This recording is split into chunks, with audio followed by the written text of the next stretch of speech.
Selamat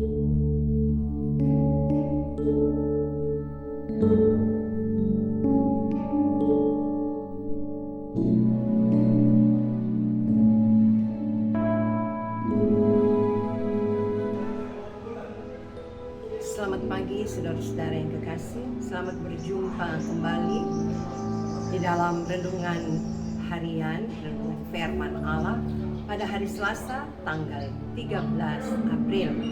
Kita akan baca di dalam 1 Tesalonika pasalnya yang kelima, mulai dari ayat yang pertama.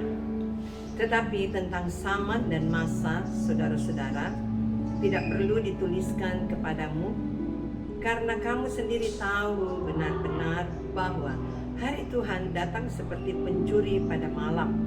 Apabila mereka mengatakan semuanya damai dan aman, maka tiba-tiba mereka ditimpa oleh kebinasaan. Seperti seorang perempuan yang hamil ditimpa oleh sakit bersalin, mereka pasti tidak akan luput. Tetapi kamu, saudara-saudara, kamu tidak hidup di dalam kegelapan, sehingga hari itu tiba-tiba mendatangi kamu seperti pencuri. Karena kamu semua adalah anak-anak terang dan anak-anak siang. Kita bukanlah orang-orang yang malam atau orang-orang kegelapan. Sebab itu baiklah jangan kita tidur seperti orang-orang lain, tetapi berjaga-jaga dan sadar. Sebab mereka yang tidur waktu malam, dan mereka yang mabuk waktu malam. Tetapi kita yang adalah orang-orang siang, baiklah kita sadar, berbaju sirahkan iman dan kasih, dan berketopongkan pengharapan keselamatan. Karena Allah tidak menetapkan kita untuk ditimpa murka, tetapi untuk beroleh keselamatan oleh Yesus Kristus Tuhan kita, yang sudah mati untuk kita, supaya entah kita berjaga-jaga, entah kita tidur, kita hidup bersama-sama dengan Dia.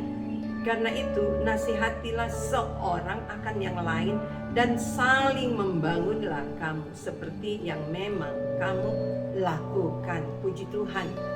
Ayat-ayat ini kembali mengingatkan kepada saudara dan saya tentang bagaimana zaman sekarang. Bagaimana kita harus benar-benar sebagai orang yang beriman berjaga-jaga setiap saat. Dan dalam pembacaan firman pagi hari ini jelas bahwa ada perbedaan orang-orang yang telah ditebus oleh darah Yesus. Orang-orang yang hidup di dalam kebenaran firman-Nya itu berbeda. Dalam ayat yang keempat saya bacakan, tetapi kamu saudara-saudara, kamu tidak hidup di dalam kegelapan. Saudara dan saya tidak hidup lagi di dalam kegelapan. Kemudian dikatakan sehingga hari itu tiba-tiba mendatangi kamu seperti pencuri. Karena kamu semua adalah anak-anak terang dan anak-anak siang. Kita bukanlah orang-orang malam atau orang-orang kegelapan. Jadi memang ada perbedaan. Bagi orang-orang yang beriman kepada Tuhan, kita selalu siap sedia ketika Tuhan datang, ketika saatnya Tuhan datang untuk yang kedua kalinya. Kita sebagai orang yang beriman, yang selalu siaga, siap.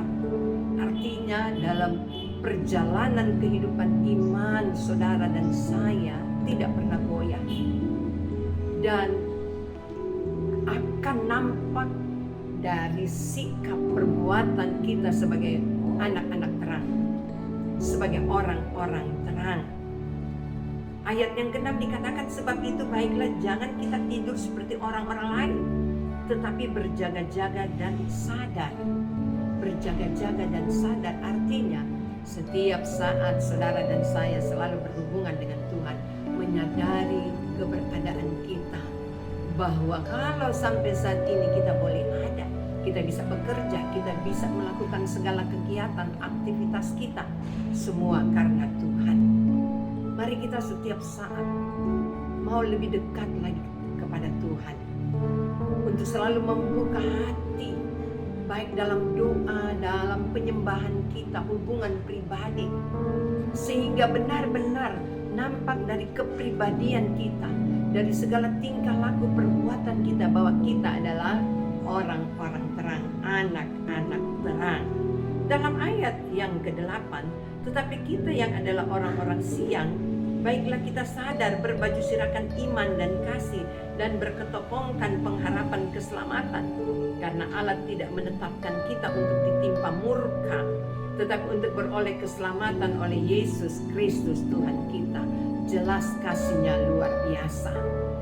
Untuk mengingatkan kepada kita bagaimana seharusnya saudara dan saya sebagai orang yang beriman, bagaimana hidup kita, apa yang harus kita buat, karena kita ini telah memperoleh keselamatan. Ayat yang ke-10 yang sudah mati untuk kita, supaya entah kita berjaga-jaga, entah kita tidur, kita tidak hidup bersama-sama. Supaya entah kita berjaga-jaga, entah kita tidur, kita hidup bersama-sama dengan Dia. Dimanapun kita berada, hati pikiran kita selalu ada kepada Tuhan. Nah, ayat yang ke-11 yang perlu saudara dan saya sebagai orang yang beriman, yang telah menerima kasih Kristus, keselamatan, kita harus lakukan ini dalam ayat yang ke-11. Karena itu nasihatilah seorang akan yang lain dan saling membangunlah kamu seperti yang memang kamu lakukan. Oh, puji Tuhan. Ternyata setiap orang yang beriman yang telah mengalami kasih Kristus yang luar biasa, maka ini akan nampak dalam kehidupan saudara dan saya. Nasihatilah seorang akan yang lain dan saling membangun. Ya, kita harus saling membangun. Dan itu memang yang harus saudara dan saya lakukan. Saling membangun, bukan saling menjatuhkan. Bukan selalu ya ingin merasa bahwa kita yang lebih baik dari orang yang lain, tetapi kasih Kristus untuk semua orang. Nah, di dalam 1 Petrus pasalnya yang ke-5 ya, ayatnya yang ke-8, sadarlah dan berjaga-jagalah. Lawanmu si iblis berjalan keliling sama seperti singa yang mengaum-ngaum dan mencari orang yang dapat ditelannya. Inilah pekerjaan iblis. Iblis tidak mau kita ya, kita ini bersatu. Iblis tidak mau kita ini berbahagia, kita memperoleh keselamatan. Sebab itu diingatkan supaya kehidupan saudara dan saya, mari kita mau sadar bahwa ada iblis sebagai lawan kita yang selalu berjalan keliling sama seperti singa yang mengaum-ngaum dan mencari orang-orang yang dapat ditelannya. Saudara dan saya kuat di dalam Tuhan. Ada kekuatan yang luar biasa. Iblis tidak bisa menggoyahkan saudara dan saya, iman saudara dan saya. Haleluya, puji Tuhan. Renungan firman Allah sampai di sini saja. Mari kita akan berdoa bersama-sama. Puji Tuhan. Haleluya, haleluya. Kami bersyukur, berterima kasih ya Tuhan. Firman-Mu mengingatkan kepada kami semuanya bagaimana kehidupan kami semua. Kami hidup oleh karena anugerah-Mu. Biarlah kehidupan kami tetap menjadi orang-orang terang, menunjukkan Yesus Kristus di dalam hidup kami. Kami selalu mau berjaga-jaga. Kami tidak tertidur, tetapi biarlah kami memiliki iman yang kuat. Setiap saat ada hubungan dengan Engkau ya Tuhan. Dan janji-Mu luar biasa. Engkau selalu ada bersama-sama dengan kami.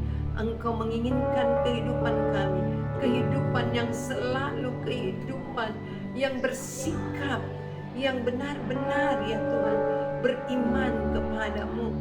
Kuatkanlah kami dengan kekuatan Allah Roh Kudus, sehingga kami mampu dan dapat mengalahkan segala semut daya iblis untuk menggoda kehidupan kami, mengganggu kehidupan kami.